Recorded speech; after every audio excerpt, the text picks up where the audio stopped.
En primer lugar, ¿por qué criticamos?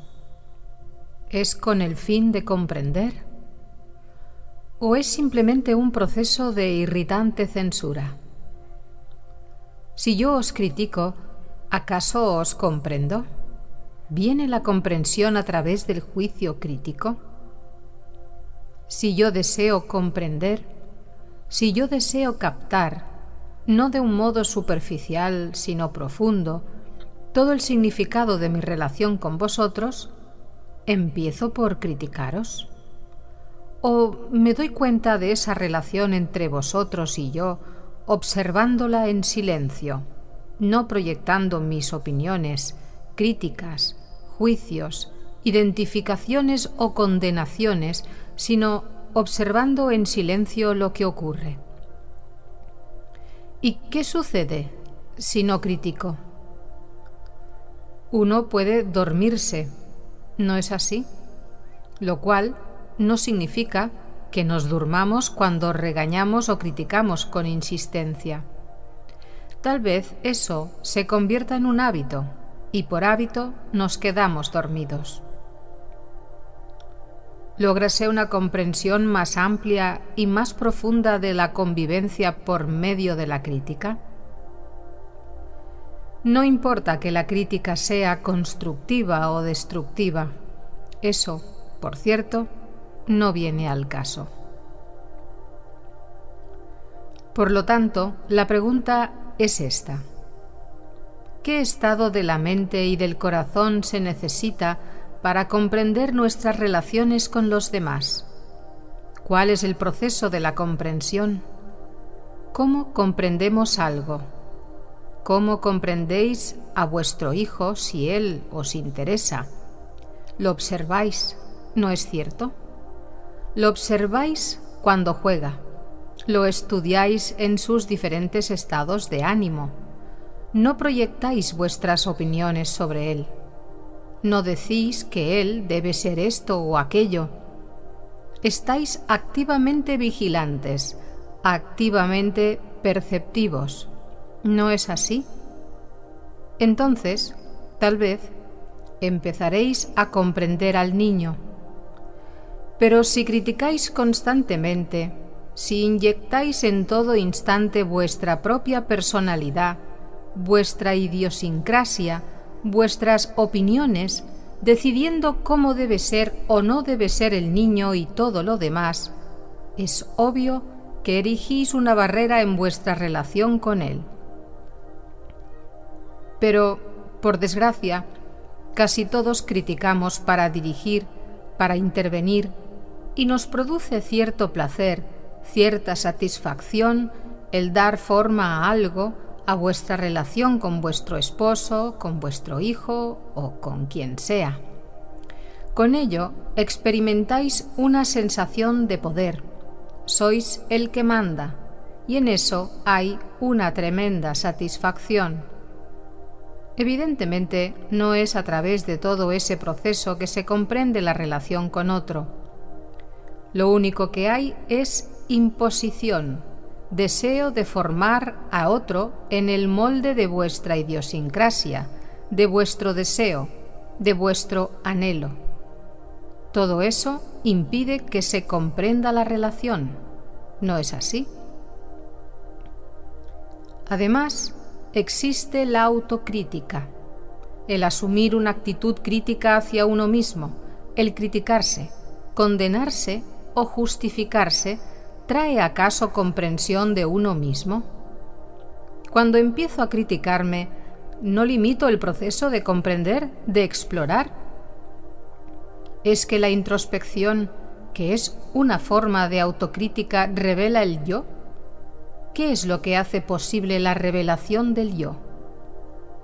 Ser constantemente analítico, temeroso, crítico, eso, ciertamente, no ayuda a poner nada en claro. Lo que pone de manifiesto al yo, de modo tal que empezáis a comprenderlo, es la constante captación del mismo sin condenación, sin identificación alguna. Ha de haber cierta espontaneidad, no podéis estar analizándolo constantemente, disciplinándolo, regulándolo. Esta espontaneidad es esencial para la comprensión. Si lo único que hago es limitar, dominar, condenar, detengo el movimiento del pensar y del sentir. No es así. Es en el movimiento del pensar y del sentir donde descubro que no es simple dominio o restricción. Y cuando uno descubre, resulta importante saber cómo hemos de actuar al respecto.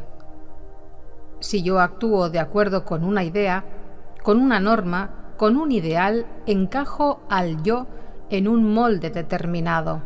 En eso no hay comprensión, no hay trascendencia. Pero si puedo observar el mí mismo, el yo, sin condenación alguna, sin ninguna identificación, entonces es posible ir más allá. Por eso es que todo este proceso de aproximarse a un ideal es tan enteramente erróneo. Los ideales son dioses de nuestra propia creación y ajustarse a una imagen proyectada por uno mismo no es, por cierto, una liberación. De modo que solo puede haber comprensión cuando la mente capta en silencio, cuando observa, y ello es arduo porque nos complace el estar activos, inquietos, el criticar, condenar, justificar. Esa es toda la estructura de nuestro ser, y a través de la pantalla de las ideas, prejuicios, puntos de vista, experiencias, recuerdos, tratamos de comprender. ¿Será posible libertarnos de todos esos tamices y comprender al instante? Hacemos eso sin duda cuando el problema es muy intenso. No pasamos por todos esos métodos, enfocamos el problema directamente. La comprensión de nuestras relaciones se logra tan solo cuando ese proceso de autocrítica se comprende y la mente está serena. Si me escucháis y si tratáis de seguir sin gran esfuerzo lo que deseo transmitir, existe una posibilidad de que nos comprendamos. Pero si no hacéis más que criticar, si exponéis con énfasis vuestras opiniones, lo que habéis aprendido en los libros, lo que alguien os ha dicho, y así sucesivamente, entonces vosotros y yo no estamos en comunión porque entre nosotros se alza esa pantalla.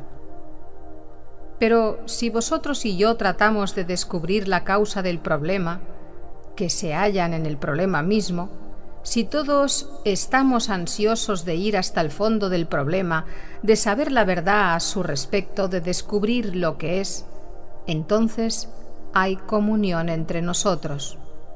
Entonces vuestra mente está a la vez alerta y pasiva, observando para ver lo que hay de verdadero en esto.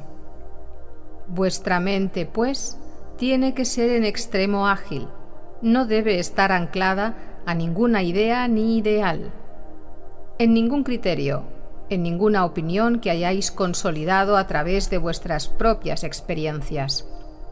La comprensión llega sin duda cuando existe la ágil ductilidad de una mente que está pasivamente alerta.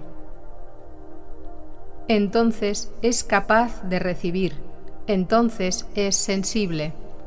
Una mente no es sensible cuando está atestada de ideas, prejuicios, opiniones a favor o en contra de algo. Para comprender la vida de relación debe haber captación alerta y pasiva, la cual no destruye la comunión. Por el contrario, ella hace que la relación sea mucho más vital, mucho más significativa. Entonces, en esa relación existe una posibilidad de verdadero afecto. Hay una cordialidad, una impresión de acercamiento que no es simple sentimiento o sensación. Y si podemos enfocarlo todo de ese modo, estar en esa clase de comunión con todo, nuestros problemas serán fácilmente resueltos. Los problemas de la propiedad, de la posesión. Porque nosotros somos aquello que poseemos. El hombre que posee dinero es dinero. El hombre que se identifica con la propiedad es la propiedad, o la casa, o los muebles. De igual modo con las ideas o con las personas, y cuando hay espíritu posesivo, no hay relación. Pero la mayoría de nosotros poseemos porque, de otro modo, nos sentimos vacíos. Somos cascarones vacíos si nada poseemos, si no llenamos nuestra vida con muebles, con música, con conocimientos, con esto o con aquello. Y ese cascarón hace mucho ruido, y a ese ruido le llamamos vivir, y con eso nos satisfacemos. Y cuando eso se nos despoja, cuando nos desprendemos de eso, sentimos dolor. Porque entonces os descubrís tal cual sois, un cascarón vacío sin mayor significación. Así pues, el darse cuenta del contenido total de nuestras relaciones es acción, y de esa surge una posibilidad de verdadera comunión, una posibilidad de descubrir su gran hondura, su gran significación y de saber lo que es el amor.